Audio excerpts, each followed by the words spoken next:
Hey guys, it's Mitch. How's it going? All right, we're taking a look at another issue of Wildcats today. We've taken a look at every issue of Wildcats so far.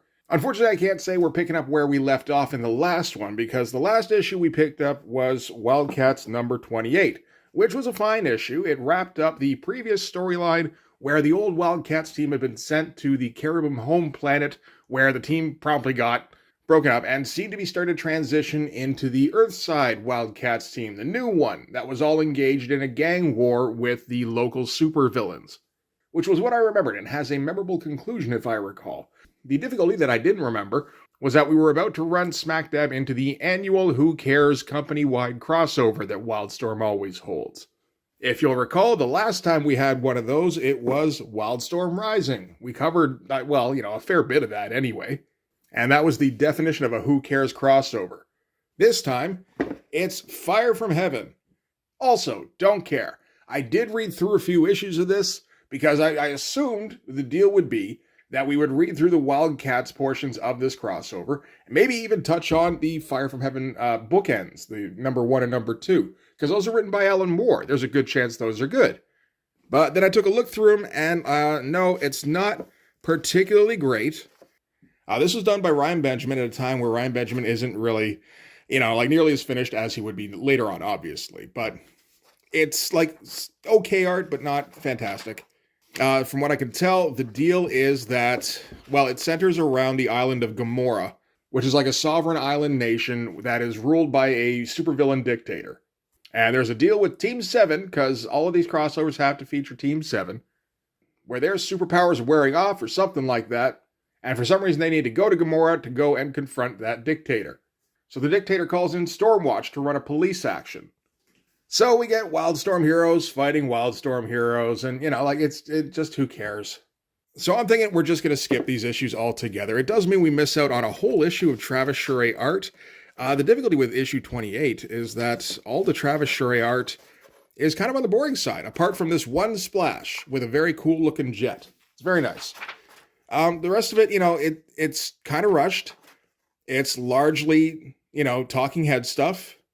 And Travis Charest isn't thinking too much of the composition in most of it. He's just trying to get these pages done.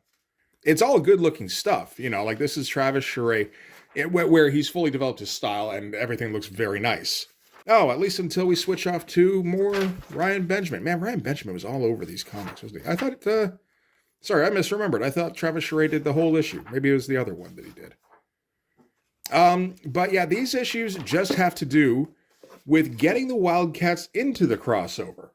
There's not really a whole lot of them acting on the crossover. Yeah, there's a whole lot of Travis Charest photocopying to try and make up time. Yep, just a little bit.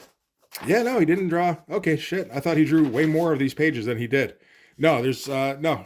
Ryan Benjamin sure got paid during this crossover. I will say that. Yeah, and the only thing is that we do get a revelation about Hadrian, Spartan, where it turns out, oh yeah, we do get some Jim Lee pages in here too, that originally the personality that is Spartan was a Caribbean lord who landed on Earth with Emp and Zealot, I suppose. And at some point he was dying, so they copied his personality to the Spartan android. And the husk that was left, after essentially his soul was taken out, went on to become the evil supervillain dictator. So that was the big revelation. And then there's a bit at the end where they go to the moon. And apparently Deathblow dies. And we're all super sad about that. I figured there was a good chance this crossover might be a little bit better than Wildstorm Rising was. Like, it had better writers involved, for one thing. Alan Moore wrote both the Wildcats issues and the bookend issues, so that was pretty great. Warren Ellis got a couple of issues in there as well. Unfortunately, when I was looking through the credits, I did see a whole lot of Brandon Choi written issues, which is why there are elements that sound like a watered-down Tom Clancy novel. But yeah, ultimately, those the crossover issues of Wildcats just feel like wasting time. Just Alan Moore kind of holding up his end, writing pages for mostly Ryan Benjamin to draw, and going, okay, yeah, sure, here's your content. Now leave me alone so I can finish my goddamn story I set up a year ago. So that's what we're going to do. We're going to pick up with Wildcats number 31. We're going to get a Jim Lee cover because there's going to be a fair amount of Jim Lee art in this. Unfortunately, this is probably the worst era of Jim Lee's art. where he is just starting to get really intrigued by the art of J. Scott Campbell and is trying to incorporate elements of his style wherever he can, whether or not it fits. And it feels like he's just kind of forgotten elements that made him popular in the meantime. So, I mean, the cover here, it's fine. It's boring. It's everybody sitting around. We've got old Wildcats members with Zealot and Voodoo and Grifter, and we've got new Wildcats members with Savant and Tau. Boy, they sure are all sitting up a storm, aren't they? Maybe the most notable thing here is I like this blue. That's a nice blue. So we're going to start things off with some Jim Lee art. There's a few guys who are going to contribute on this. Alan Moore, of course, is doing the writing. Jim Lee doing some pages. Richard Bennett appears to be doing some of the inking. Travis Charade does contribute a few pages. So there ought to be an interesting mix at least. So we're going to start things off with Grifter, and he's having a dream basically with Deathblow visiting him because Deathblow just died. Grifter and Deathblow, of course, were both members in Team 7, which is why they have to be prominently featured in any crossover that Wildstorm has, because that's kind of the deal. The whole deal with Team 7 seems to be, Team 7 is supposed to be some kind of Black Ops outfit that all eventually developed superpowers in, I don't know, the 70s, the 80s, something like that. And then they were kind of seeded all around the Wildstorm universe. So anytime that you have a big event kind of thing, you make it centered around Team 7 because that brings in every fucking team. It's some irritating stuff. And yeah, this Jim Lee art, this is not the Jim Lee I like even a little bit. There's no attempts at really doing a lot of rendering at all. There's no dramatic shadowing apart from this one panel down here. Everything looks brightly lit and like it's being prepped for the Wildcats cartoon.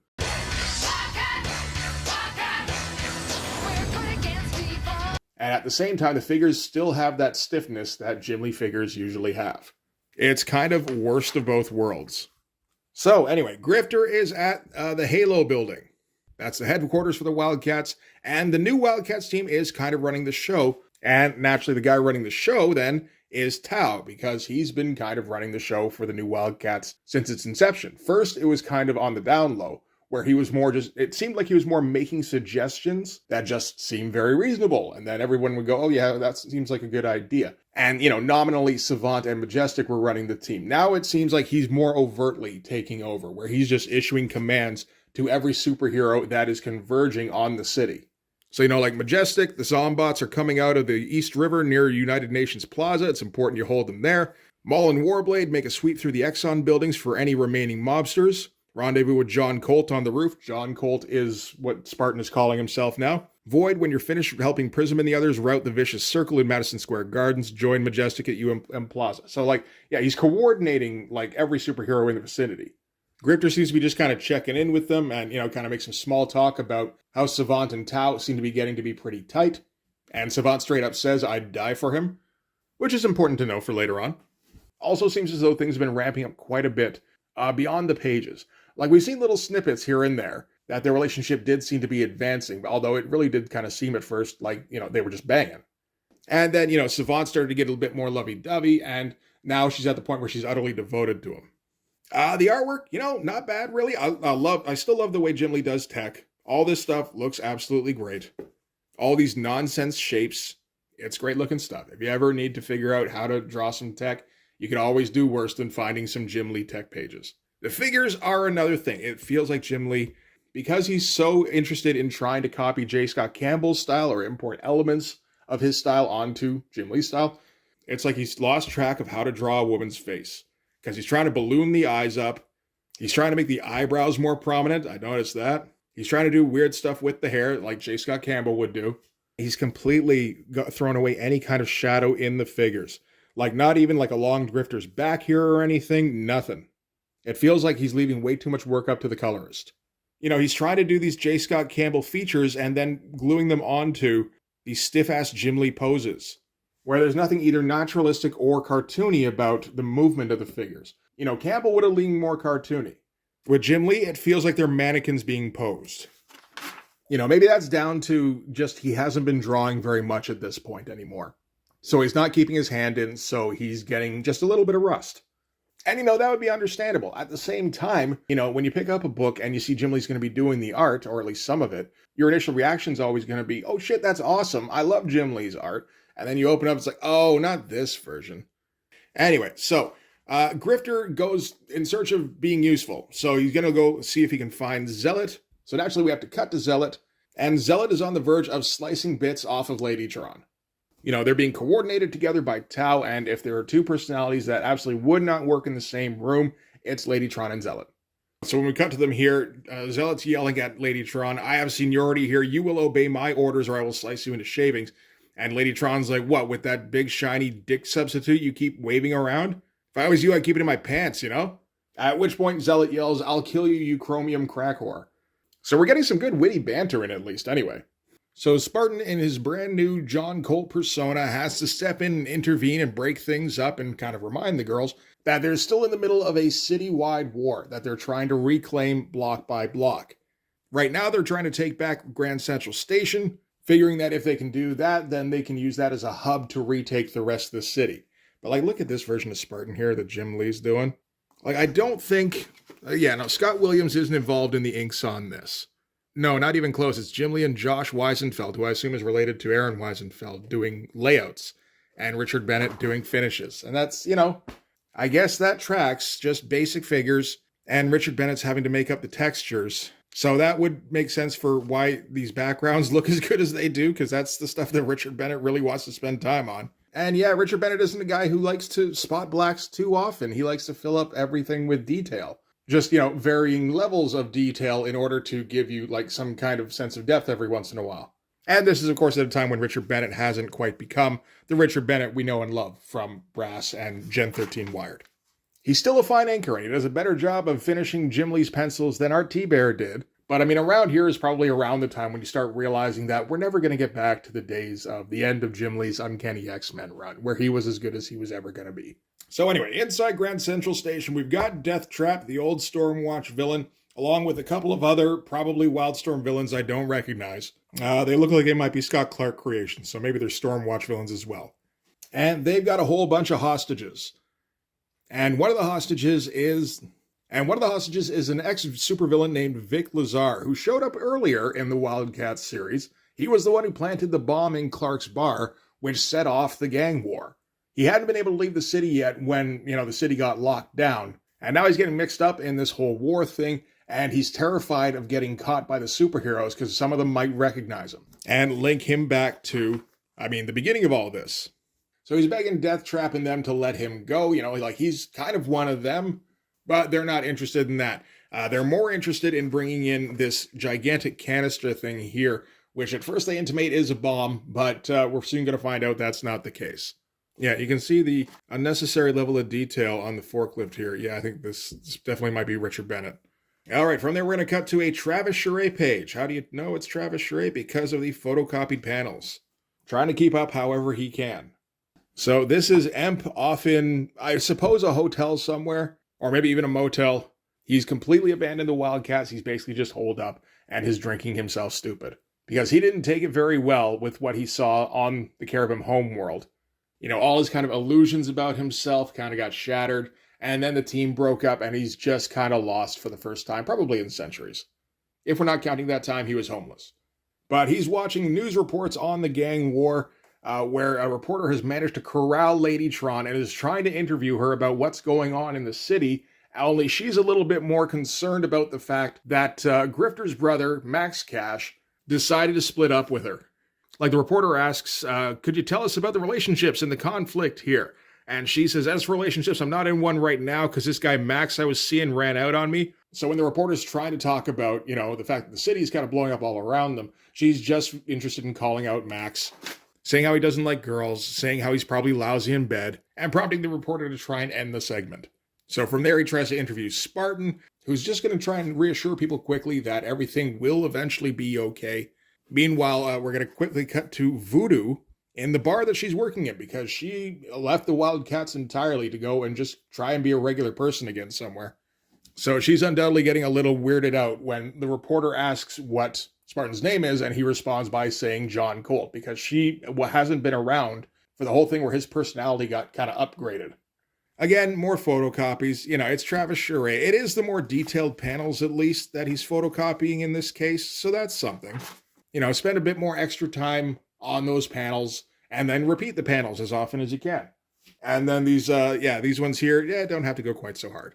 Quick skip over to Grifter here, where he's getting maudlin about Deathblow and about the whole Team 7 group. And we got a very nice looking page here from Travis Sher. Also one that's probably pretty easy to draw for him. You know, some basic background stuff here that he's going to photocopy a few times and then just drop in a silhouette for the Grifter. And then the one figure here that, again, is mostly silhouetted, so he doesn't have to add a whole lot of detail. It's a nice looking composition, though, at least. Like, you know, it's a nice pose. The shadowing does all look very good. Yeah, just moving through the streets of some of the Stormwatch guys. They're, you know, securing more and more of the city. Just locking it down, like I said, block by block. And yeah, like a lot of stuff getting silhouetted. Getting just completely blacked out in here, including like all of Fuji. Barely doing any kind of detail on the close-up on Grifter's eyes here. Travis Charest, yeah, absolutely cannot be a monthly penciler at this point. You know, the pages look very nice. All the finish looks very good. But, it's nowhere near what he can do. It's just in order to do what he can do at a rate of 22 pages, it would take him probably 3 or 4 months. All right, so Grifter's going to check in with Majestic, and we're going to get 0 backgrounds again, so Travis Charest can minimize his workload. Yeah, we're not even really going to get much action here, as Majestic is containing Zombots, or at least we have to take his word for it, because we're not going to see any of that. So there's no need for Grifter to be here, so he's just going to keep moving. There's a lot of that in this particular issue, where it's just, okay, things are happening to resolve the gang war problem. We're just not going to show you a whole lot of it. Grifter goes and finds Warblade Mall. They're wrapping up, taking care of a bunch of hoods on top of a roof somewhere, because that gives Travis Charest less backgrounds to draw. You know, the colors can just drop in the sky back here. So it feels like we are wrapping things up here. So yeah, now Grifter is going to go find Zealot, because he knows she's over at Grand Central. He knows that there's still supervillains holed up in there, so, you know, maybe he can help out at least a little bit, because he sure as shit hasn't done anything this entire issue yet. All right, so naturally from there, we got to cut back to Zealot and Spartan and Ladytron. So they've just gotten the word from Tau that there's an okay to go into Grand Central and start to mop up the last of the supervillains. Zealot kind of wants to wait for reinforcements. Ladytron wants to rush right in. Spartan says to let her go because they have some business they need to wrap up. But you look at like this page here compared to the Travis Charest stuff just on the page previous, you know, just the lack of care in this page, where it's Jim Lee running on autopilot. Like this is one that Travis Charest would have had to have done quickly, as all of the pages in this issue that Travis Charest drew, he had to do quickly. I mean, I'm sure part of the problem is that Jim Lee wasn't supposed to draw very much of this issue. You know, this was supposed to be more of a Travis Charest thing, as were the issues previous. And I think they're harping on him to try and work faster. But he still can't get pages done at anything remotely resembling a reasonable rate. So Jim Lee has to scribble some stuff off real quick for everybody else to try and finish up for him. It does mean we get some pretty subpar pages, though. So the deal with Zealot, and I suppose we should call him John Colt instead of Spartan, is that before John Colt was Spartan, apparently they were lovers. And that had to end because John Colt had to essentially excise the part of his personality that was growing into, I think it's Kaizen Gamora, who would become the dictator of Gamora Island. And then, you know, you get the Spartan droid in its place that probably looks like John, but doesn't have any of his memories. That must have been weird for Zealot way back in issue 1 when they met. Except it wouldn't have been because none of that was in place back then, but doesn't matter. But anyway, now that Spartan has John Colt's memories back, he's remembering how he feels about Zealot, and he's trying to rekindle things. And she's trying to resist because, you know, letting John die was the hardest thing, etc., etc. And she had to kind of cut off her feelings for him and all that. And she doesn't want to reopen that door, but he's going to smooch her anyway. Naturally, right when the Grifter shows up, just so that we can have a little bit of awkward relationship drama. So that's enough of that. We can cut inside of Grand Central, where they're still prepping that tube thing. They're basically just waiting for superheroes to enter the building now to set it off, and that's when Ladytron enters. So they do set it off. It doesn't exactly blow up. It opens up, and Overtkill emerges from back in the pages of Spawn number 6. Honestly, kind of fun to see Overtkill show up in this. I feel like he's one of the more well-traveled Image characters. I know he showed up in Youngblood Strike File, now this as well. I wouldn't be surprised if he also showed up in other books. Kind of a fun version. Again, the lack of shadow just really hurts it. You know, when you get to the legs and there's no shadow whatsoever, it's just the shapes. It's a bit of a shame. It feels like this could have been a much more interesting page. if Jim Lee had had the time to pencil it properly. It feels like nobody ever has the time at Wildstorm. They get a couple of guys like Travis Charest and J. Scott Campbell to be, like the leads on a book. But the thing is that they're always going to take way too long to deliver pages. So they've always got to get a handful of kids to scramble around trying to pick up the pieces of the excess pages. And the results tend to be that, like most Wildcats books you pick up have like 6 or 7 decent pages in them. And then the rest is just, let's hope the story's okay. If it was written by Alan Moore, it probably is. If not, well, better luck next time. Anyway, upon seeing Overtkill, Lady Tron starts fangirling. Because, she's a cyborg, he's a cyborg. He's like the biggest cyborg. She starts scrambling around looking for a piece of paper for him to sign. She's like, I used to have your action figure, man. I got the trading cards, I got the poster. And while she's all giddy, Overtkill's approaching going, this is a nice building, isn't it? Which window do you like best? And she's like, why do you ask? And the next thing we see is outside the building as Lady Tron's getting thrown out through the window, interrupting Zealot and John Colt's smooch as well. That's unprofessional. So Grifter takes the opportunity to make things even more awkward, trying to make excuses for, why she was lip-locked there. Grifter's like, I don't care, I'm just going to use this to fuel my angst. We still got supervillains to fight. Let's go, team. But he's got to catch up with Lady Tron first because she's running headlong back in, yelling, don't go back in there alone. She's like, I gotta, this is destiny, man. I can feel it in my manifest. Jumping right at Overtkill naturally. We get the Death Trap and the Mercs using Overtkill as cover as Grifter takes some very undynamic looking shots. Man, that's not a great looking panel. This one's a little bit better here. You tilted it a little bit, get a nice big close up on Overtkill. That's all right. Still missing the shadow, but what can you do? But Lady Tron's trying to pull Overtkill's head off because that's what the toy did. And she gets slammed in return. Nice, that's a fun figure. She dodges out of the way of some gunfire right near the hostages that were being held earlier, including that supervillain guy, who she recognizes because she was there that night when he bombed Clark's. And she takes a leap at him. She's like, you're the asshole that bombed Clark's and gave by Max a concussion so he forgot how crazy he is about me.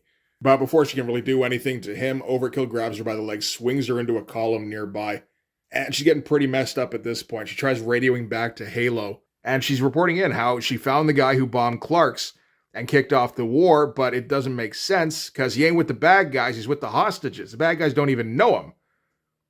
So he can't have been working for them, because that was the theory that they had, was that this whole thing was kicked off by the supervillain gangs trying to bomb all the superheroes. But if they did that, they wouldn't be holding the guy who planted the bomb hostage. Obviously, they don't know anything about the bomb.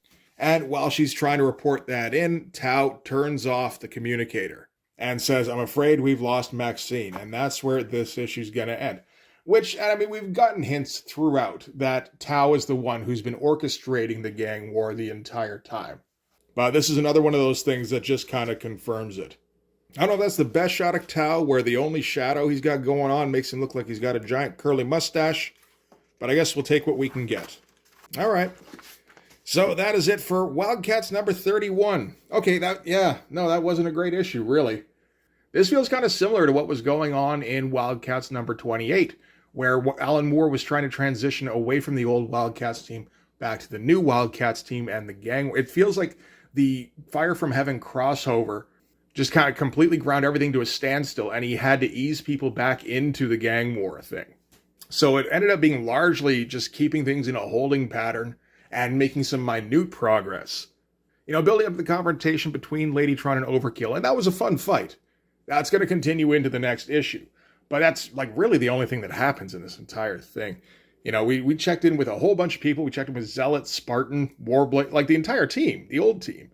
And nobody was really doing much of anything. They had all just kind of finished up beating some supervillains or were about to go in to beat some supervillains, but we never actually got a whole lot of action between any of the old team.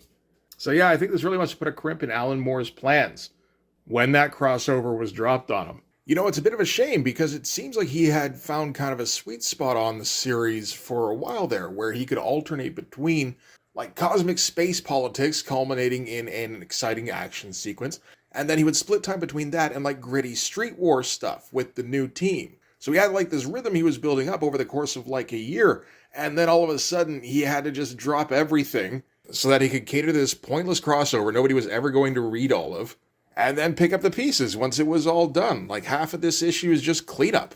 Like, reminding you, oh yeah, remember that gang war thing? We are still doing that. Let me just ease back into it here. It's a shame, too, because in issue 28, the last one we covered, it felt like he was gearing things back up, and now he's having to it turned out to be a false start, and he's having to do it all over again. So I think things will finally start to reach more of a head in the next issue. So we will see out the rest of the Alan Moore run, and then, I don't know, I'm not particularly, interested in covering the Steven Seagal, Matt Broom issues, I don't think, but we'll see if it feels necessary. For this one, anyway, that is going to do it, so thanks very much for watching, guys. Don't forget to hit like on your way out, hit subscribe. If you're watching on mobile, hit the hype button. And check the description for my link tree. That'll lead you to my Patreon. I'll give you access to everything I do, so all sorts of videos, all sorts of Blood Force comics. You can also follow me on Instagram and DM me there for commissions. But yeah, that'll do it. Thanks again for watching, guys. I'll see you in the next one. Bye-bye.